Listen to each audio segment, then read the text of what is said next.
성도 여러분, 미국 독립선언문 작성에 참여한 정치가이자 저술가였던 벤저민 프랭클린이라고 들어보셨죠? 미국 100달러 지폐에도 그려져 있는 그런 인물인데요. 그는 성실한 사람을 보면 그냥 지나치는 법이 없었다고 합니다. 특히 흙먼지를 뒤집어 쓴 채 열심히 일하는 농부를 만나면 그냥 지나치지 않고 꼭 마차에서 내려서 모자를 벗고 그렇게 인사를 했다고 해요. 이 모습을 지켜본 비서가 하루는 물었습니다.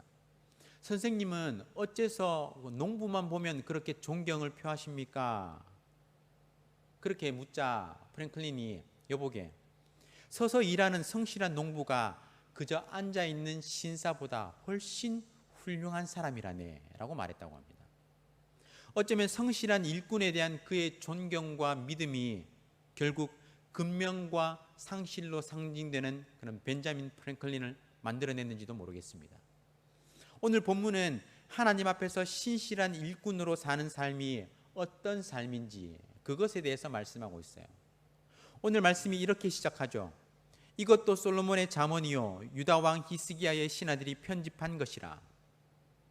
쉽게 이야기하면 솔로몬의 잠언들 중에서 히스기야 왕의 신하들이 고르고 골라서 모아놓은 그런 잠언이라는 말씀입니다. 히스기야 왕은 남유다의 13번째 왕으로서 솔로몬 시대와는 약 270년 정도의 시대적인 차이가 있어요. 히스기야가 왕위에 있을 때 북이스라엘이 아수르에 의해서 멸망을 당했습니다. 남유다도 엄청난 압박을 받았지 않겠습니까? 자기 바로 위에 형제의 나라와도 같은 북이스라엘이 멸망을 당했는데 자기들도 엄청난 압박을 경험했던 거예요. 그때 히스기야는 하나님의 말씀으로 국가의 위기를 극복하고자 했습니다. 가장 지혜로운 왕이라 평가받는 솔로몬 왕이 기록한 말씀을 찾아서 정리하게 했던 것이죠. 열왕기상 말씀에 보면 솔로몬이 잠언 3000가지와 노래 1005편을 지었다고 이렇게 나오는데요. 히스기야의 명령에 따라서 신하들은 그 중에서 고르고 골라서 묶어 놓은 것입니다. 그 말씀이 오늘 말씀이라는 거예요. 우리는 성경을 대하면서 편집이라는 말을 들으면 아주 상당히 불편하게 생각합니다.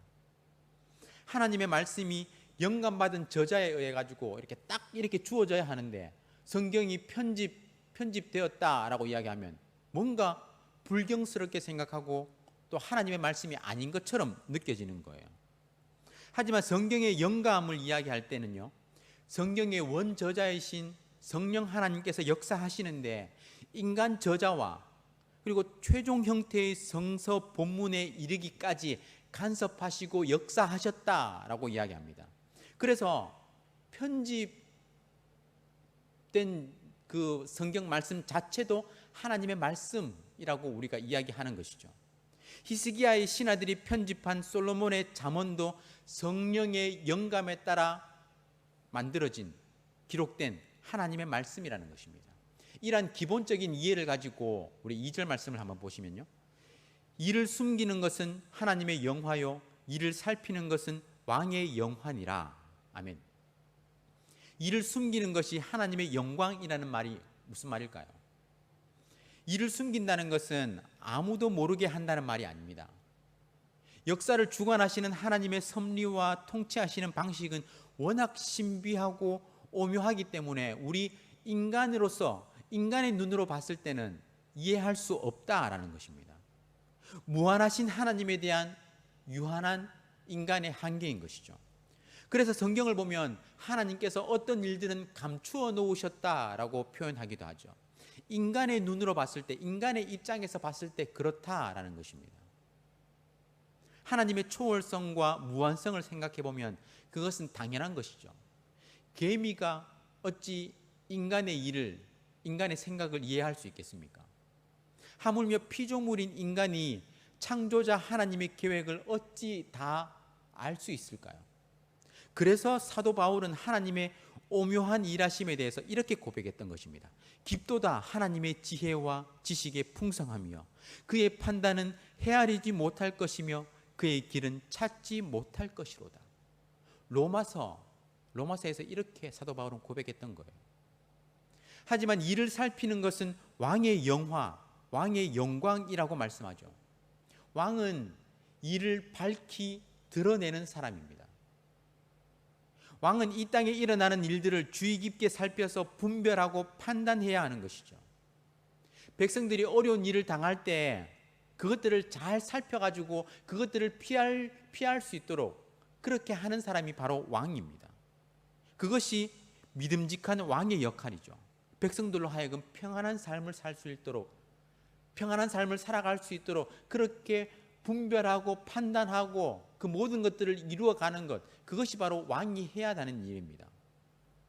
그렇게 살아갈 때 백성들로부터 칭송과 존경을 받게 될 것이고 그것이 바로 왕의 영광인 것입니다. 그래서 3절은 이렇게 말씀하죠. 하늘의 높음과 땅의 깊음 같이 왕의 마음은 헤아릴 수 없느니라. 자신에게 맡겨진 그 백성을 지혜롭게 다스리고 인도하는 왕의 마음은 마치 하나님의 생각과 계획과 같아서 쉽게 헤아리고 판단할 수 없다라는 것입니다. 그만큼 왕의 마음은 지혜롭고 또 슬기로움으로 가득 차야 하는 것이죠. 지도자는 그래야 되는 것입니다. 신실한 일꾼, 믿음직한 일꾼의 모습입니다. 하나님께서 이런 자들에게 하나님께서 일을 맡기신다는 거예요. 이런 지도자에게 하나님의 일을 맡기시는 것입니다. 그리고 5절과 6절에 반복되어 나오는 문구가 있습니다. 바로 왕 앞에서라는 말입니다. 말씀을 보시면 왕 앞에서 악한 자를 제하라. 그리하면 그의 왕위가 의로 말미암아 견고히 서리라. 왕 앞에서 스스로 높은 채 하지 말며 대인들의 자리에 서지 말라. 이 왕 앞에서 종교개혁가 칼빈의 일생을 지배했던 그 중요한 삶의 좌우명이 바로 코람데오, 왕 앞에서입니다. 라틴어로 코람이란 말은 뭐 앞에서라는 말이고요. 데오라는 말은 왕이라는 말입니다. 코람데오, 왕 앞에서 이 말이죠. 칼빈은 매 순간마다 하나님 앞에 서 있는 사람처럼 하나님의 절대 주권을 인정하고 하나님을 영화롭게 하나님께 영광 돌리는 그러한 삶을 살아야 된다라고 말했습니다. 그래서 5절, 6절에 나오는 이 왕 앞에서는 두 가지 측면에서 살펴봐야 합니다. 온 우주의 왕이신 하나님 앞에서 우리는 우리의 그 모든 악한 것을 제하며 겸손해야 합니다. 더불어 우리가 왕처럼 쓰임받기 위해서는 하나님 앞에서 우리의 모든 악을 버려야 합니다. 악한 것은 그 모양이라도 없애버려야 하나님께서 맡기신 그 모든 일들을 우리가 잘 감당할 수 있는 것이죠. 이를 위해서 잠언 기자가 예를 든 것이 무엇입니까? 4절 말씀, 은에서 찌꺼기를 제하라. 그리하면 장세계에 쓸만한 그릇이 나올 것이요. 금이나 은이나 모두 마찬가지입니다. 순수한 은을 얻기 위해서는 은광석에 포함된 불순물을 걸러내는 과정이 반드시 필요합니다. 불순물은 쉽게 빠지지 않습니다. 쉽게 없어지지 않아요. 순수한 은을 얻으려면 여러 번, 여러 차례에 걸쳐서 높은 열로 재련해야 하는 것이죠. 이를 위해서 대장장이는 수많은 땀을 흘리는 것입니다. 하지만 순수한 은의 가치가 어떠함을 알기 때문에 대장장이는 이러한 수고를 마다하지 않는 것이죠. 우리의 신앙생활도 마찬가지입니다. 하나님 앞에서 모든 악과 그러한 행실을 버려야지만 우리의 삶이 견고해지는 것입니다. 그러한 삶을 하나님께서는 들어 쓰시는 거예요. 그러한 자에게 하나님의 일을 맡기시는 것입니다. 그리고 왕 앞에서 스스로 높은 채 해서는 안 됩니다. 겸손해야 하는 것입니다. 예수님은 상석을 좋아하는 서기관들을 정죄하셨고 높은 자리에 앉지 말라고 경고하셨습니다. 왜 그렇습니까? 하나님께서 그 모든 것을 뒤집어 엎으시기 때문입니다. 예수님은 말씀하셨죠. 무릇 자기를 높이는 자는 낮아지고 자기를 낮추는 자는 높아지리라. 이것이 하나님의 법칙이에요. 누구든지 자기 생명을 구원하려 하는 자는 그것을 잃을 것이고 누구든지 나로 인해서 자기 생명을 잃으려 하는 자는 그것을 찾으리라 말씀하셨습니다. 특히나 하나님 앞에서 겸손하게 우리의 마음을 잘 지키는 것은 무엇보다 중요합니다. 왜냐하면 하나님은 높아지려 하는 자를 낮추시고 낮은 자를 다시 높이시는 하나님, 역전시키시는 하나님, 역전의 하나님이시기 때문입니다. 오늘 짧은 말씀이지만 하나님 앞에서 신실한 일꾼, 믿음직한 일꾼이 어떻게 살아가야 하는지 오늘 말씀을 통해서 보았습니다. 우리는 지혜의 근본이신 하나님의 지혜를 구하면서 우리에게 맡긴 일들을 잘 분별하며 잘 판단하며 그렇게 살아가야 합니다. 우리에게 맡긴 일들을 그렇게 잘 감당할 때 우리의 주변에 있는 사람들이 그로 인해서 유익을 경험하는 것입니다.